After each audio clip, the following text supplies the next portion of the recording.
আসসালামু আলাইকুম। আজকে থেকে শুরু হয়ে গেল মেডিকেল ভর্তির আবেদন ফর্ম ফিল আপ। আমরা নিজেরাই নিজেদের ফর্ম ফিল আপটা করে বলতে পারবো। তাই শুরু করতেছি। কীভাবে ফর্ম ফিল আপটা করতে হবে, গ্রুম বা গুগল মধ্যে যাবেন, গিয়ে dgme.teletalk.com.bd দিয়ে চার্জ দিবেন। dgme.teletalk.com.bd / দিয়ে চার্জ দিবেন।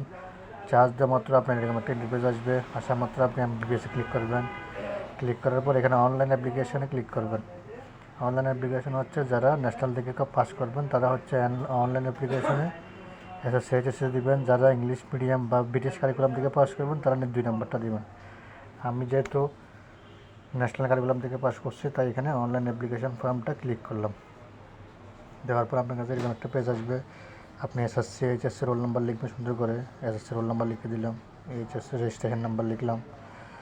আপনার যেটা আছে সেটা লিখে দিবেন। এসএসসি রোল নাম্বার প্রথমে, তারপর রেজিস্ট্রেশন নাম্বার, এসএসসি বুথ, যার যেটা বুথ ওই বুথটা লিখে দিবেন। চিটাং হলে চিটাগাং, ঢাকা হলে ঢাকা, কুমিল্লা হলে কুমিল্লা। যেটা আমারটা চিটাগাং, আমি চিটাং লিখলাম। পাসিং ইয়ার সেকেন্ড টাইম এখন হলে 22 দিবেন, যদি সেকেন্ড টাইম হন তাহলে 21 দিবেন। সেম এইচএসসি রোল নাম্বার লিখে দিবেন। HSC roll number, registration number, booth, passing ইয়ার সেম যার যেটা সেটা লিখে দিবেন। আমি আমারটা লিখে দিচ্ছি, এখানে কপি করে পাঠিয়ে দিলাম। বুথ চিটাং লিখে দিলাম, পাসিং ইয়ার 24 লিখে দিব। আর আপনার যদি উপজাতি করে থাকে তাহলে ট্রাইবেলে ক্লিক করবেন, আর যদি না থাকে নেক্সটে ক্লিক করে দেবেন। উপজাতি করে থাকলে ট্রাইবেলে ক্লিক করবেন, না থাকলে নাই। দেওয়ার পর আপনার এরকম একটা ইন্টারফেস চলে আসবে। দেখেন এখানে লেখা আছে, কী লেখা আছে ভালো মতো পড়বেন, ভালো মতো দেখে শুনে আস্তে আস্তে করবেন। হ্যাঁ, আমার যেহেতু কোটা নেই, আমার এরকম একটা ইন্টারফেস চলে আসছে। থেকে নাম চলে আসছে, পিতার নাম চলে আসছে, মায়ের নাম চলে আসছে, ডেট অফ বার্থ চলে আসছে। এগুলো সব চেক করে নেবেন। ভুল আছে কিনা, আশা করি ভুল থাকে না। এখানে লেখেন কোয়েশ্চেন ল্যাঙ্গুয়েজ, বাংলা হলে বাংলা দিবেন, ইংলিশ হলে ইংলিশ দিবেন। যারা ইংলিশ মিডিয়ামে পড়েন তারা ইংলিশ দিবেন, যারা বাংলায় কোয়েশ্চেন করবেন তারা বাংলা দিবেন। হোম ডিস্ট্রিক্ট, এটা হচ্ছে মেন ইম্পর্টেন্ট। আপনার ডিস্ট্রিক্ট কোটা থাকে, আপনার হোম ডিস্ট্রিক্ট যেটা সেটা লিখে দেবেন। যেহেতু আমারটা চট্টগ্রাম, আমি চট্টগ্রাম দিয়ে দিচ্ছি। দেওয়ার পর মুক্তিযুদ্ধ কোটা, যেহেতু আমার কোটা নেই আমি নো লিখে দিলাম। যদি আপনি কারেন্টলি স্টাডিয়েট বা কোথাও যদি আপনি কোনো মেডিকেলে যদি সেকেন্ড টাইম হয়ে থাকেন, কোনো মেডিকেলে যদি ভর্তি হয়ে থাকেন তাহলে কারেন্টলি অ্যাপ্লিকেবল, নট অ্যাপ্লিকেবল দিবেন। কারেন্টলি স্টাডিয়েটের মধ্যে নট অ্যাপ্লিকেবল দিবেন। ইনকাম দেখেন, ইনকামের মধ্যে গার্ডিয়ান ইনকাম কতটা দিবেন। 1,80,000 উপরে হলে বছরে ওটা দিবেন, আর 1,80,000 নিচে হলে অ্যাবভটা দিবেন শেষের দিকে। আর যদি ইনকাম না থাকে তাহলে নট অ্যাপ্লিকেবল দিলেও হচ্ছে, কোনো সমস্যা হবে না। নট অ্যাপ্লিকেবল দিতে পারেন বা 1,80,000 নিচে দিতে পারেন। যার ইনকাম যতটুকু দিবেন ওটা কোনো সমস্যা নেই, ম্যাটার করে না। মায়ের ইনকাম কত, মানে মাদার ইনকাম কত ওইটা দিয়ে দিবেন, না থাকলে নেই। প্রেজেন্ট অ্যাড্রেস, পারমানেন্ট অ্যাড্রেস সবসময় সেম দেওয়ার চেষ্টা করবেন। প্রেজেন্ট অ্যাড্রেসের মধ্যে আমি গার্ডিয়ানের নাম লিখে দিচ্ছি। গার্ডিয়ান নাম যে সবসময় বাবাকে দিবেন, মোহাম্মদ যেটা আছে সেটা দিয়ে দিবেন। আমারটা এটা দিয়ে দিচ্ছি। ফুল অ্যাড্রেসটা দিবেন, ব্লেস, পোস্ট অফিস, ডাকঘর। দেওয়ার পর ডিস্ট্রিক্ট যেটা ওটা দিকে দিবেন, কেন ওইটা দিবেন। সবসময় খেয়াল রাখবেন present address, permanent address same দেওয়ার চেষ্টা করবেন। Present address, permanent address same দিলে অনেক সময় অনেক কিছু ইয়া থেকে বাঁচা যায়, অনেক সমস্যা থেকে ইয়া করা যায়, সলভ করা যায়। তো আমি প্রেজেন্ট অ্যাড্রেস, পারমানেন্ট অ্যাড্রেস সব সেম দিয়ে দিচ্ছি। পোস্ট কোড থাকলে দিবেন, না থাকলে নেই। ডিস্ট্রিক্ট দিয়ে দিলাম, উপজেলা দিয়ে দিলাম। এটা যেহেতু পোস্ট কোড আছে, পোস্ট কোড নাম্বার দিয়ে দিচ্ছি। স্যার নিয়ে গেছে, টাকা দিয়ে দিচ্ছে, নিয়ে গেছে।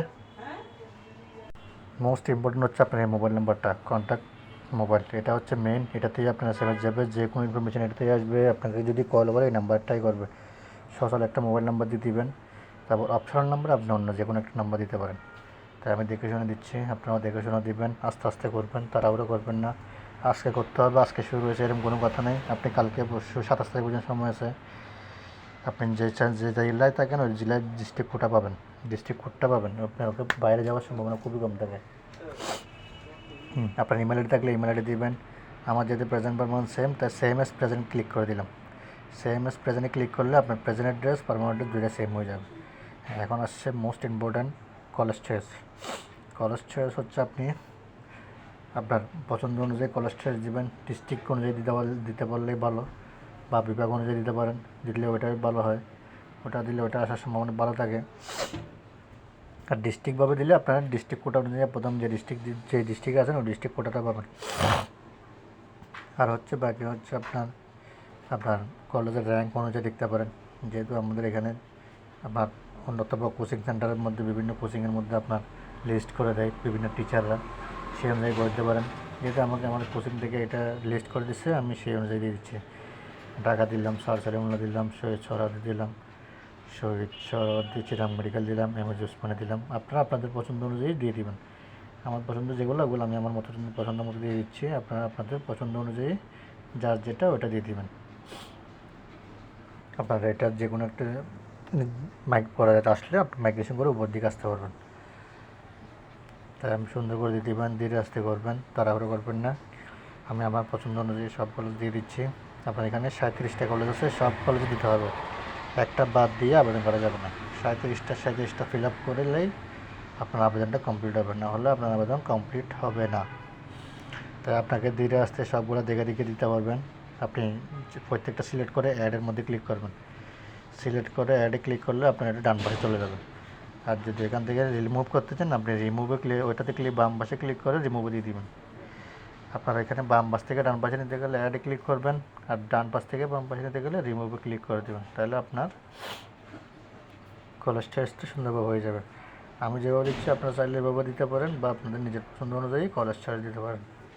বেশিরভাগ ক্ষেত্রে আপনার সব 3 ভাগের 2 ভাগ স্টুডেন্ট এভাবেই দেয়, আপনারা চাইলে এভাবে দিতে পারেন। আমার যেহেতু মাউস একটু ডিস্টার্ব করতেছে, তাই এসএমএসটা আসতেছে বারবার। আপনারা আপনাদের পছন্দ অনুযায়ী কলেজগুলো দিয়ে দিবেন। আমি আমারটা দিয়ে দিচ্ছি। প্রায় সম্পূর্ণ ভিডিওটা ভালো মতো দেখবেন। একবার না বুঝলে আবার দেখবেন প্রথম থেকে, তাহলে আপনারা নিশ্চয়ই বুঝতে পারবেন। কোথাও কোনো সমস্যা হলে আপনারা কমেন্টের মধ্যে জানাতে পারবেন, কোনো সমস্যা আছে কি না। চেষ্টা করবো আপনাদের সলভ করে দেওয়ার জন্য। আর ভিডিও যদি ভালো লাগে থাকে আপনারা সাবস্ক্রাইব করবেন বা লাইক দিবেন। দেখেন আপনাদেরটা ঠিক আছে কি না, সব চেক করে নেবেন। আমি আমার আর অল্প বাকি আছে, 37টা সবগুলো দিতে হচ্ছে। আমি ধীরে আস্তে দিচ্ছি, আপনারা ধীরে আস্তে দিবেন, আস্তে আস্তে করবেন। কোনো কিছু চেঞ্জ করলে আপনারা রিমুভে ক্লিক করবেন। আর উপর নিচে করতে গেলে নিচের দিকে আপনারা দেখবেন ডাউন আর ওপেন, ওই আপ অ্যান্ড ডাউন লেখা আছে। আপনারা যেটা উপরে নেবেন ওটাতে ক্লিক করে উপর দিকে আপে দিবেন, যেটা নিচের দিকে নেবেন ওটা নিচে ডাউন দিবেন। এই যেখানে উপরে আপ অ্যান্ড ডাউন। এখন হচ্ছে ছবি, আপনার ছবি কীভাবে দিন আমি আপনাদেরকে একবার প্র্যাকটিক্যালি দেখাচ্ছি। ছবি হচ্ছে আপনার 300x300 লাগবে। আমি স্ক্যান করতেছি, দেখেন ছবির সাইজ হচ্ছে আপনার 300x300। এটা হচ্ছে আমি সিগনেচার এক্সটেন্ড করতেছি। সিগনেচারের সাইজ হচ্ছে 300x80। সিগনেচার সাইজ হচ্ছে 300 দিবেন, ওয়েট হাইট দিবেন 80, পিক্সেল দিবেন 300। তাহলে আপনার ছবির সিগনেচার এগুলোটা আর না হলে আপনার এটা সাবমিট নেবে না। তাই এটা মাথায় রাখতে হবে আপনাকে। সিগনেচার হচ্ছে 300x80 আর সাইন হচ্ছে 300x300। দেখেন আমি সিগনেচার করতেছি 300, ওয়েট হচ্ছে 80, পিক্সেল হচ্ছে 300x300, মানে 300 পিক্সেল, 80 হাইট পিক্সেল, রেজুলেশন 300। হ্যাঁ, সিগনেচারটা করলাম, সেভ করলাম, সেভ করতেছি। আর ছবি সাইজ হচ্ছে 300x300 পিক্সেল, 300 px দিবেন, ওয়েট হাইট হচ্ছে 300 px, রেজুলেশন 300। তাহলে আপনার 300x300। আমি 300x300 দিচ্ছি, দিলাম, দেওয়ার পর এটাও সেভ করলাম। জেপিজি করতে হবে, রেজুলেশন মিডিয়ামে রাখবেন, সেভ মিডিয়ামে দিবেন। দেওয়ার পর এখানে ছবির মধ্যে ছবি ক্লিক করে দিবেন। আমি ছবি বসায় দিলাম, সিগনেচার বসায় দিবেন। আর নাহলে আপনারা উপরে সিগনেচার ইয়ার অপশন আছে, এটা দেখে নেবেন। হ্যাঁ, আমি এটা বসায় দিচ্ছি। এই কোডটা এখানে যা আছে সম্পূর্ণ দিয়ে দিবেন, আর টিক বক্সে টিক মার্ক দিয়ে দিবেন। তারপর সাবমিট দিলে আপনার আবেদন কমপ্লিট। সাবমিট দেওয়ার আগে আপনার আবেদনটা প্রথম থেকে শেষ পর্যন্ত ভালো মতো দেখে নেবেন। আমি আমার এই কোডটা লিখে দিচ্ছি, মাউসের ডিস্টার্বের কারণে একটু সমস্যা হচ্ছে। এই কোডটা এখানে যা আছে তাই লিখে দিবেন। 85JC। আপনার এখানে প্রত্যেক আবেদনে আলাদা আলাদা কোড আসবে, আপনারা আবার আমার এটা লিখে দিবেন। লিখে দেওয়ার পর আপনি সম্পূর্ণ দেখে নেবেন, দেখে ক্লিক বক্সে ক্লিক করবেন, আর সাবমিট করলে আপনার এরকম একটা ইন্টারফেস চলে আসবে। চলে আসার পর আপনি ভালো মতো চেক করে নেবেন। চেক করার পর আপনি টাকাটা জমা দেবেন। আপনার আগে ভালো মতো পড়ে নেবেন সব কোনো কিছু ঠিক আছে কিনা, ভুল আছে কিনা। আপনি ভুল হলে আবার করতে পারবেন, যদি ঠিক থাকে তাহলে আপনি টাকাটা জমা দেবেন। আর টাকা ভুল হলে টাকা জমা দিয়ে দিলে আপনার এটা আর ক্যান্সেল করা যাবে না। এই আপনি এখানে দেখেন, এখানে একটা কোড আছে, এই MBBS স্পেস দিয়ে একটা কোড আছে উপরে, ওই জায়গাটা দিয়ে আপনি টেলিটকের অপশন, টেলিটকের মাধ্যমে আপনি টাকাটা পেমেন্ট করে দেবেন।